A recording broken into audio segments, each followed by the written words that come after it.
Hello friends, I'm Rashu Moria. Today's discuss about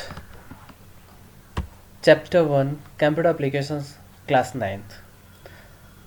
Last video discuss an introductions computer and us convergence technology overview of communications technology, what is a computer and functioning of a computer.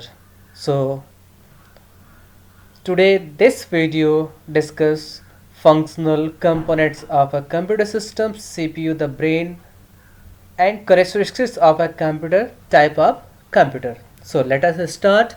First topic, functional components of a computer system. A computer mainly has four functions: input function, output function, processing function, and storage function. So discuss one by one. First, input function. It is responsible for providing information in the computer and perform input unit.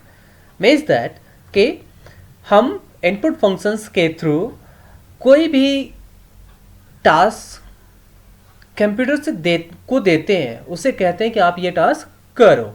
जो हम task जिस भी method से देते हैं वो हमारा input unit कहलाता है और उसी को हम लोग बोलते हैं input function. Like that keyboard, mouse, scanner, इसके अलावा बहुत सारे. Next one, output function. It is responsible for displaying the data input the computer और processing data in human readable form and perform by output unit.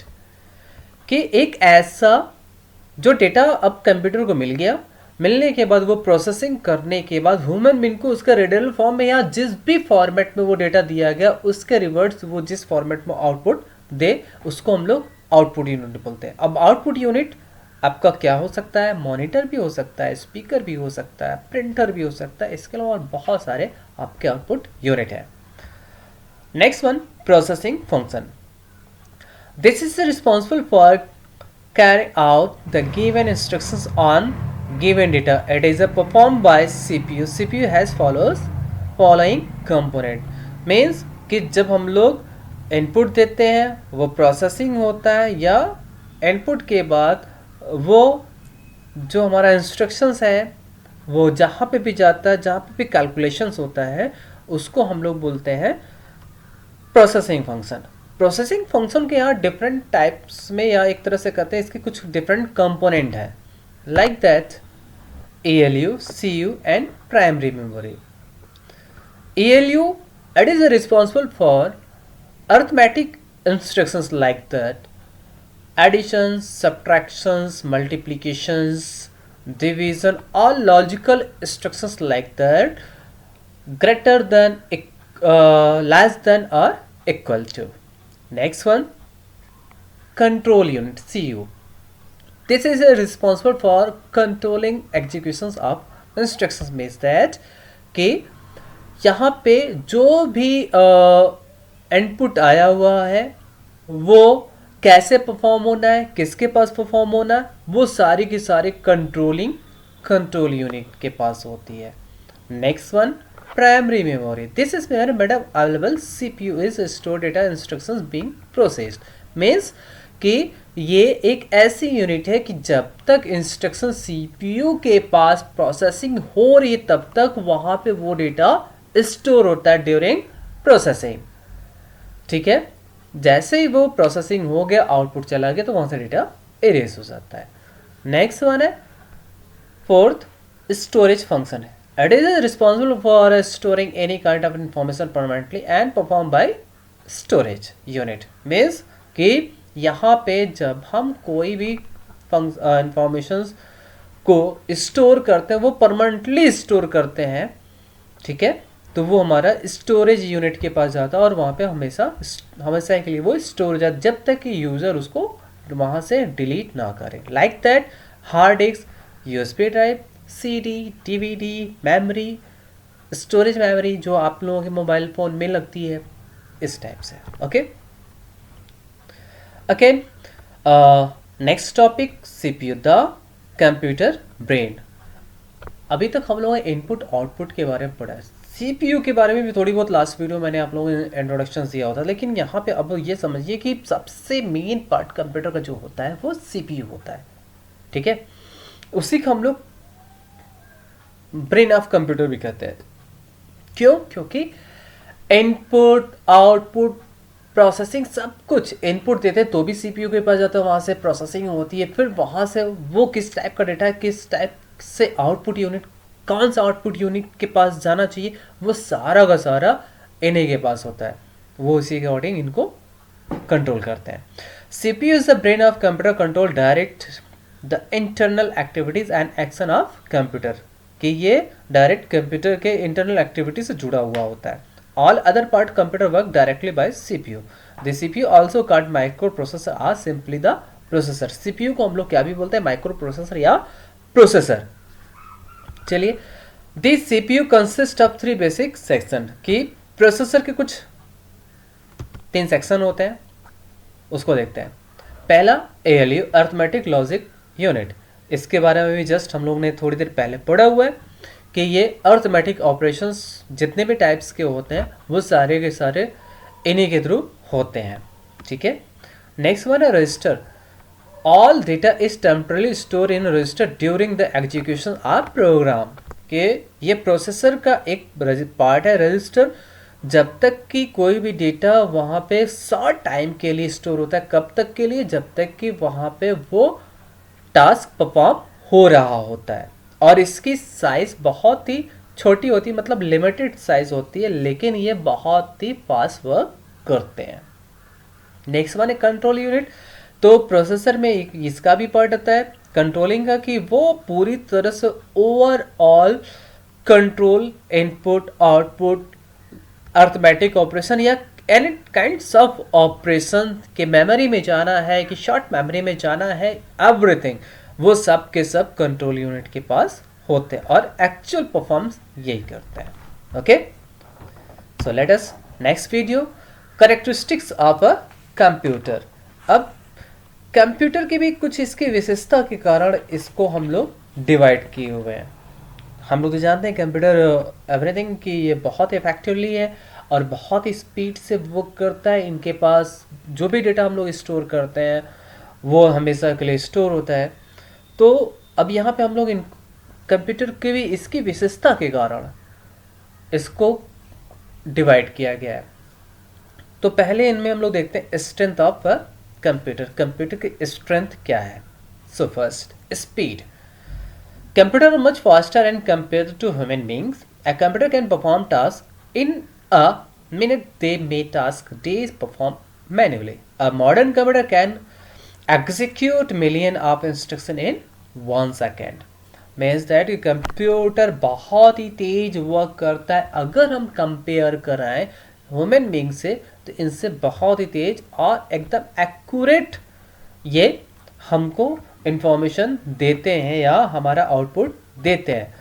अब एक तरह से ये भी समझ सकते हैं कि इसकी स्पीड कितनी है, कि अगर इन दिस टाइम आप अपने नॉर्मल कंप्यूटर की बात करें तो मिलियन इंस्ट्रक्शंस पर सेकेंड ये परफॉर्म कर सकते हैं। नेक्स्ट वन है high storage capacity. Computer can store large amount of information in very small space. ठीक है, कहने का सेंस ये कि ये बहुत ही छोटे ही जगह पे ये बहुत ज़्यादा डेटा स्टोर कर सकते हैं। एक इसका एग्जांपल हम लोग समझ सकते हैं कि आप लोग का CDR DVDs देखे होंगे और उनकी जो डायमीटर इंचेस में होती है 4.7 डायमीटर इंचेस में होती है, और इसको सेक्टर और बैट के द्वारा डिवाइड किया जाता है, और इसमें इसके स्टोरेज कैपेसिटी के अनुसार large amount of data store कर सकते हैं। इन दिस टाइम आपके पास पेन ड्राइव है, मेमोरी स्टिप है, ये भी आप देखिए कि इन दिस टाइम, और पोर्टेबल हार्ड डिस्क, ये सब टीवी में आ रहे हैं, पीबी तक का आ रहा है। तो आप देखोगे कि कितनी भी छोटी साइज है। अभी मैं मोबाइल फ़ोन में ही जो मेमोरी स्टिप लगाते हो वो आप लोग आई थिंक 128 या 256 GB तक की लगाते हैं, और आपको ये देखने में लगता है वो कितनी छोटी सी स्टिप है, बट वो कितनी हाई कैपेसिटी स्टोरेज कैपेसिटी रखता है। नेक्स्ट वन है accuracy. Computer can perform all the calculation and comparison accurately provide the hardware does not malfunction. Means that कि कंप्यूटर अब जो इनकी परफॉर्मेंस होती है या कैलकुलेशन होती है या जो भी कुछ होती है इनकी, ये एकदम एक्यूरेट होती है, मतलब हम इनकी रिजल्ट पे विश्वास बिलीव कर सकते हैं। बस एक ही कंडीशन में नहीं कि ये क्या कि अगर ये तब गलती करता जब यूज़र खुद ब खुद गलती करता, तो इसका मतलब यूज़र गलती किया, उसने इंस्ट्रक्शंस देने में कोई ना कोई प्रॉब्लम क्रिएट की या उसने गलत इंस्ट्रक्शंस दे दी, बट उस गलत इंस्ट्रक्शंस में भी कंप्यूटर ने उसी इंस्ट्रक्शंस को उसको जो भी फॉलो करते हुए उसने एक्यूरेट रिजल्ट दे दिया, तो कंप्यूटर गलत नहीं हुआ।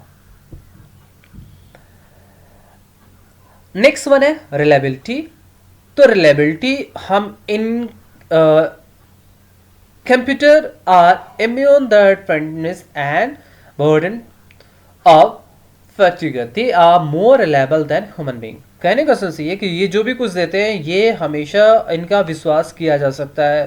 अगर हम लोग ह्यूमन बीइंग कभी कभी इनकी बातें स्लिप हो जाती हैं, ये कहते कहते कुछ भी कर सकते हैं, बट इनके पास जो इंस्ट्रक्शंस होता है वो एकदम करेक्ट होता है। मीन्स दैट कि ये भी जो भी हमको आउटपुट दे रहे हैं वो बिल्कुल करेक्ट है, तो हम इन पे बिलीव कर सकते हैं। Next, वर्सैटिलिटी। Computer can perform repetitive job efficiently. They can solve labor problem or do horrendous job in hostile environment. मतलब कहने का सेंस ये कि ये computer different types of task सब जगह पे वर्क कर सकते हैं। अब जैसे एक एग्जांपल हम समझ सकते हैं कि हमें सॉफ्टवेयर तैयार करना है, ठीक है, तो वहाँ पे भी वर्क कर रहे हैं। गेम खेलना है, वहाँ पे भी वर्क कर रहे हैं। रिसर्च करना है, वहाँ पे भी वर्क कर रहे हैं, है ना। स्टोरेज करना है, वहाँ पे भी वर्क कर रहे हैं। डेटा को मूव कराना है, वहाँ पे भी वर्क कर रहे हैं। मतलब different type of without any error, ये हर तरह से आपको हेल्प कर सकते हैं। एक तरह से हम ये कह सकते हैं कि ये बहुमुखी, इनके पास प्रतिभा की कमी नहीं है। इनको हर एक टास्क में आप बड़े ही आसानी से यूटिलाइज कर सकते हैं विदाउट एनी एरर। चलिए, ये तो हम लोग बात कर लिए कि कंप्यूटर के स्ट्रेंथ, बहुत सारे स्ट्रेंथ है, बट कंप्यूटर की कुछ वीकनेस भी है। अब आप लोग ये सोच रहे हैं कि कंप्यूटर की कुछ वीकनेस भी क्यों है। चलिए हम लोग कुछ ना कुछ देखते हैं कि यहाँ पे ये ह्यूमन बीइंग को बीट नहीं कर पाए। पहला है lack of decision making power. Computer can not decide on their own, they do not possess this power which is great asset of human being. मतलब कि कंप्यूटर डिसीजन नहीं ले सकता कि एट अ टाइम अगर उसके पास कोई तुरंत का तुरंत कोई प्रॉब्लम आ गई, कुछ ऐसे प्रॉब्लम आ गई जो उसकी प्रोग्रामिंग नहीं है, तो वो सोच नहीं सकता, उसमें डिसीजन ले सकता कि करना क्या है। और यहीं पे ह्यूमन बीइंग इनसे बहुत आगे है, जो कि वो कुछ भी डिसीजन ले सकते हैं तुरंत के तुरंत। नेक्स्ट वन है IQ 0। Computer are termed machine with IQ 0। They need to be told each and every step however minute to may be, है ना। तो IQ 0 मतलब इनकी सोचने की क्षमता कुछ भी नहीं है ना।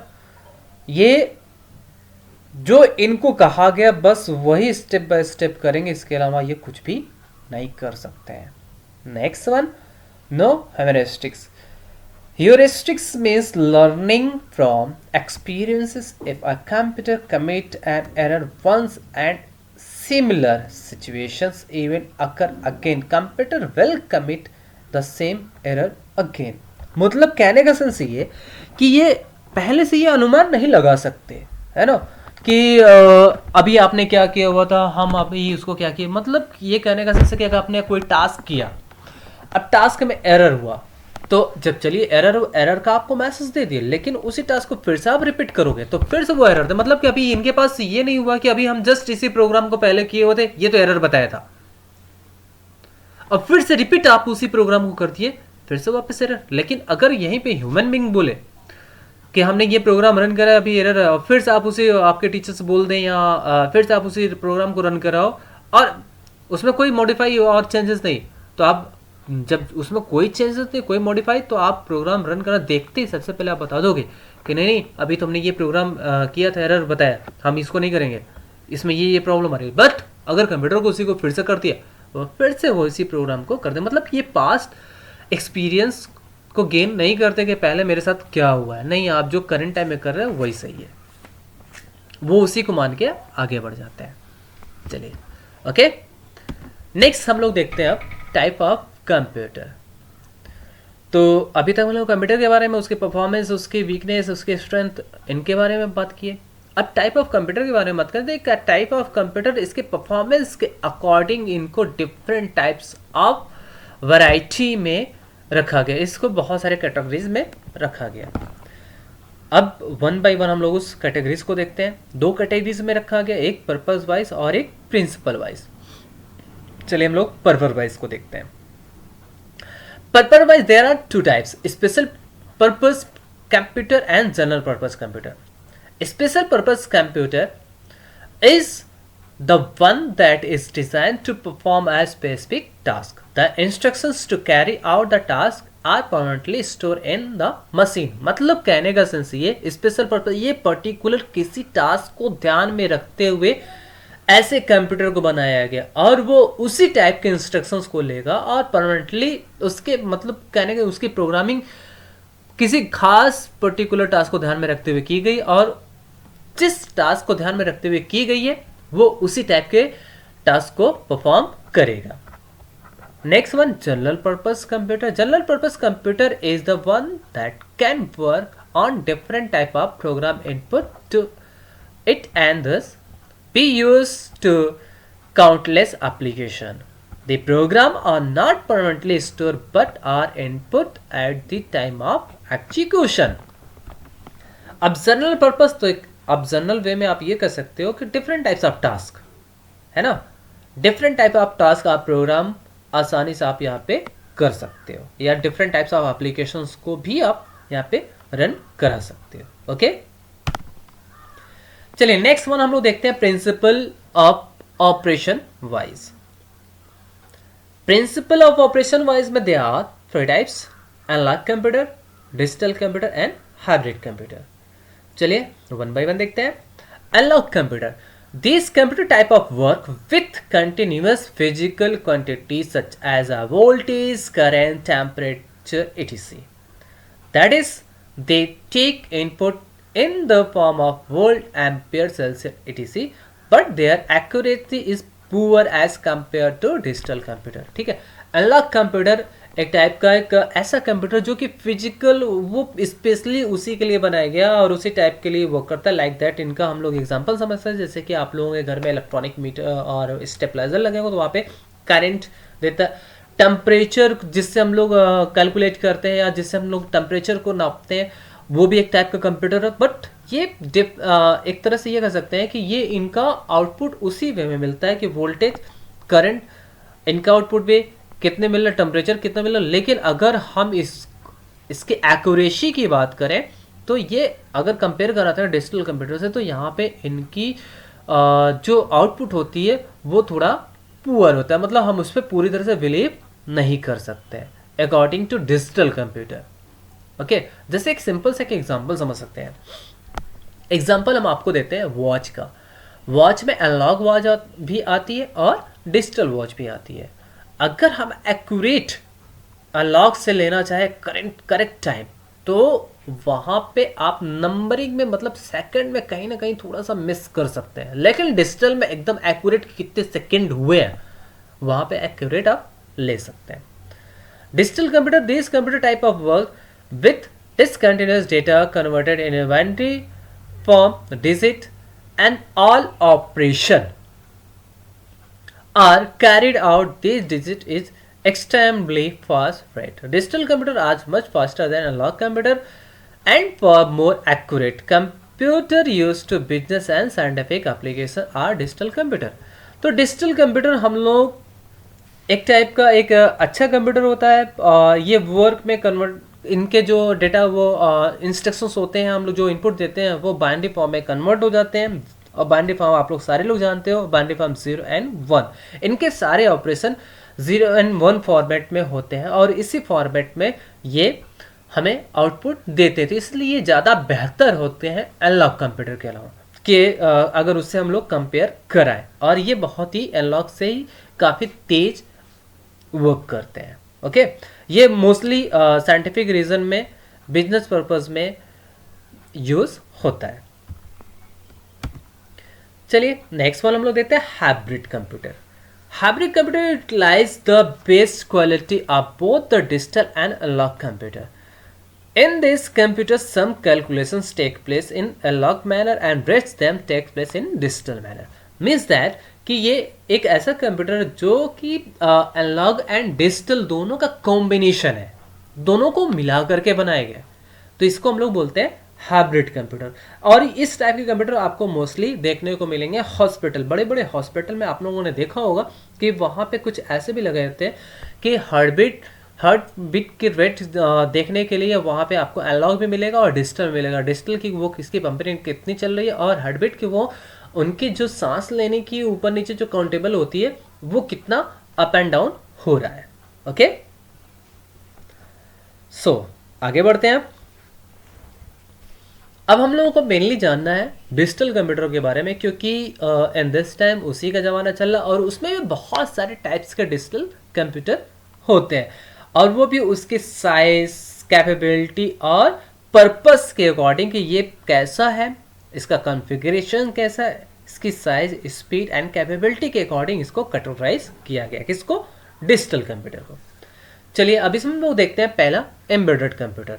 This computer are in the form of tiny chip embedded within the circuitry appliances such as a television, washing machine and wrist watch।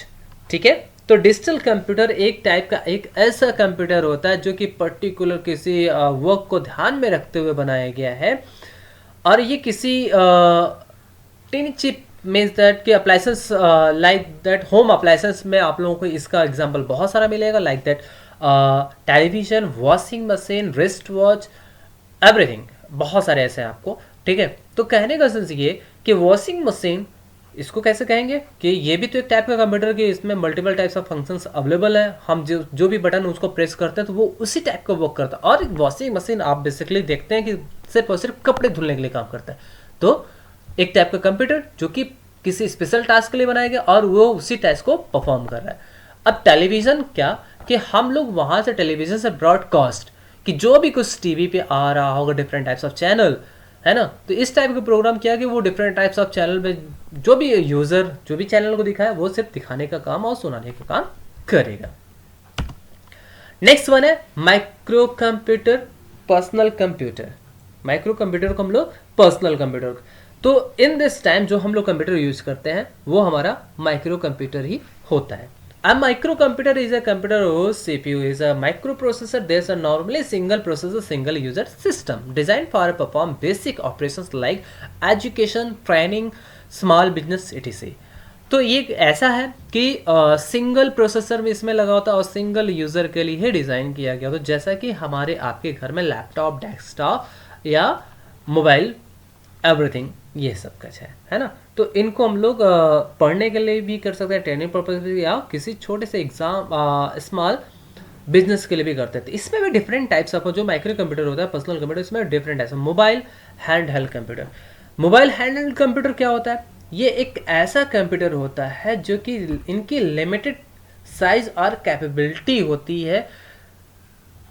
एक तरह से ये इसका बेस्ट एग्जांपल ऐसा समझ सकते हैं स्मार्टफोन है ना। स्मार्टफोन मतलब कि जो हम आप यूज करते हैं दिस टाइम स्मार्टफोन, ये हमारा मोबाइल हैंडहेल्ड कंप्यूटर है। इसमें डिफरेंट टाइप्स ऑफ टास्क तो कर सकते हैं, लेकिन इनकी सब कुछ जो भी कुछ बनाया गया है, इनके कॉन्फ़िगरेशन की बात करें तो ये इनकी लिमिटेशन होती है। नेक्स्ट वन है portable PC. Portable PC means that कि ये भी मोबाइल कंप्यूटर से थोड़े से बड़े होते हैं, लाइक दैट लैपटॉप। इनकी कॉन्फ़िगरेशन भी उनसे ज़्यादा बड़ी होती है। इनको हम एक ये भी कह सकते हैं एक टाइप का ब्रीफ केस की तरह होता है कि आसानी से हम कहीं पे भी मूव इसको लेकर के मूव कर सकते हैं। पोर्टेबल मीन्स दैट मूवेबल, है ना। एक ऐसा कंप्यूटर जिसको हम कभी भी कहीं पे भी अपने नीड के अकॉर्डिंग ले जाके यूज कर सकें। ये उससे मोबाइल से ज़्यादा बेहतर भी होता है और उनसे थोड़ा बड़ा भी होता है। इनके कॉन्फ़िगरेशन भी उनसे ज़्यादा बेहतर होते हैं। नेक्स्ट वन है डेस्कटॉप पीसी। इस टाइप का कंप्यूटर ये top of desk means that कि हमारे घर पे डेस्क पे रखा हुआ होता है, हम इनको आसानी से मूव नहीं कर सकते हैं। इनकी कॉन्फ़िगरेशंस भी हम अपने अकॉर्डिंग बना सकते हैं कि जैसा हमको ज़रूरत हो।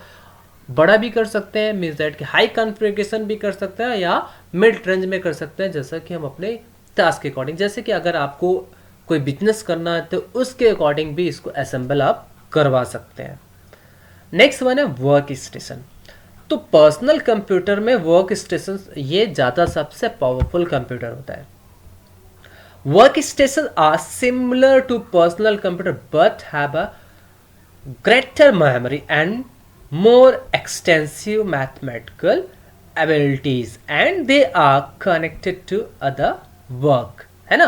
कहने का सेंस ये कि ये अगर कंपेयर कराएं ऊपर के तीनों से, मोबाइल से, पोर्टेबल से एंड डेस्कटॉप से, तो इनसे ज़्यादा बेहतर है तो इन्हीं की तरह, लेकिन इनके memory, configurations, everything, processing power, सब कुछ इनका सबसे बेहतर होता है। एक तरह से ये मल्टी यूज़र सिस्टम होता है। अभी तक हम लोगों ने तीनों ऊपर देखा, mobile, portable and desktop, single user, लेकिन वर्क स्टेशन ये मल्टी यूज़र।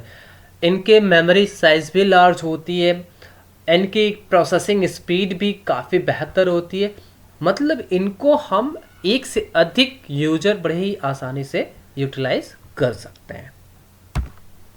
नेक्स्ट वन है mini computer. Mini computer, also called mid-range server, are more powerful computer than microcomputer in terms of processing power and capability. Microcomputer are mainly multi-user system where many users simultaneously work on the system.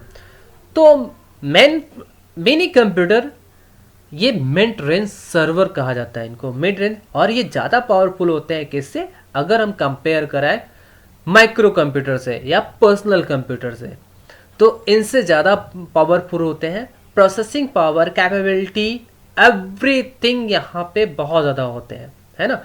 ये mainly multi user system होता है और यहाँ पे एक से अधिक user बड़ी आसानी से यूटिलाइज कर सकते हैं। इनकी processing speed, storage capacity, large memory, सब कुछ अगर कंपेयर कराएं माइक्रो कंप्यूटर से तो वो बहुत ज़्यादा हाई होता है। नेक्स्ट वन है main frame computer. Main frame computer are design to handle huge volume of data and information. This can support more 100 user at same time. It is very large and expensive. Computer have a great processing speed and very large storage capacity and memory compared to mini computer, है ना. So कहने का sense ये है कि ये इसको design किया गया बहुत ही बड़े डेटा और प्रोसेसिंग के लिए, है ना. जो कि जैसे कि एग्जांपल यहाँ पे आपको बताया गया कि ये मोर देन 100 यूज़र ये सेम टाइम में बड़े ही आसानी से उनको हैंडल कर सके. तो जब इतने सारे यूजर को एक साथ में ये हैंडल कर सकते हैं तो जाहिर सी बात है कि इनकी speed, storage capacity, memory, everything mini computer से बहुत ही ज़्यादा पावरफुल होता है. इसको बेसिकली यूज किया जाता है साइंटिफिक रीजन में, है ना, और रिसर्च में. ठीक है, इसको हम लोग multi user and multi processor भी सिस्टम कहते हैं. मल्टी प्रोसेसर मतलब कि अभी तक हम लोगों ने जितने भी सारे कंप्यूटर पढ़े हुए हैं वो सिंगल प्रोसेसर. मल्टी यूजर और सिंगल प्रोसेसर तो देखा, लेकिन मेन फ्रेम से ये क्या कर रहे हैं कि मल्टी प्रोसेसर, जहाँ तक पे हमारा एक प्रोसेसर वर्क कर रहा था अब यहाँ पे एक से अधिक प्रोसेसर वर्क कर रहा है. इसी के कारण इनकी ये प्रोसेसिंग कैपेसिटी बहुत ही ज़्यादा पावरफुल है. And last one, super computer. Super computer are the most powerful computer among digital computer. This consists of several processing running together, thereby making them immensely faster and powerful. Supercomputer can perform billion of instructions per second, है ना। तो digital computer की अगर हम लोग बात करें तो डिजिटल कंप्यूटर में सुपर कंप्यूटर सबसे ज़्यादा पावरफुल होता है। इसमें सेवरल प्रोसेसिंग रनिंग टुगेदर कि बहुत 2-3 प्रोसेसर यहाँ पे एक साथ में आसानी से वर्क करते हैं, है ना। और ये तब उसके लिए जब एक से अधिक प्रोसेसर हो गया तो बहुत ज़्यादा पावरफुल हो गया। अब ये कह सकते हैं कि सुपर कंप्यूटर बिलियन इंस्ट्रक्शंस पर सेकेंड को बड़ी आसानी से सॉल्व कर सकता है। अब अगर कंपेयर कराएं हम इनको माइक्रो कंप्यूटर से तो आप ये समझ सकते हैं 40,000 micro computer is equal to 1 super computer, है ना। तो आप ये समझ सकते हैं 40,000। ओके, दीज आर यूजर, इसका यूज हम लोग weather forecasting, nuclear science research and metrology या इस टाइप से यहाँ पे वर्क होता है किसका, सुपर कंप्यूटर का। सो ये आप लोगों का चैप्टर फिनिश हो गया। आई होप कि आप लोगों को ये चैप्टर ये वीडियो बहुत अच्छा लगेगा और बहुत सारी बातें आपको यहाँ पे समझ में आई होंगी। और अगर आप लोगों को कोई भी प्रॉब्लम हो तो आप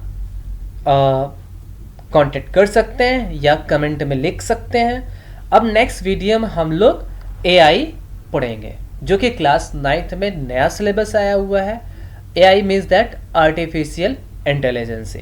okay, thank you for watching this video, take care, bye bye.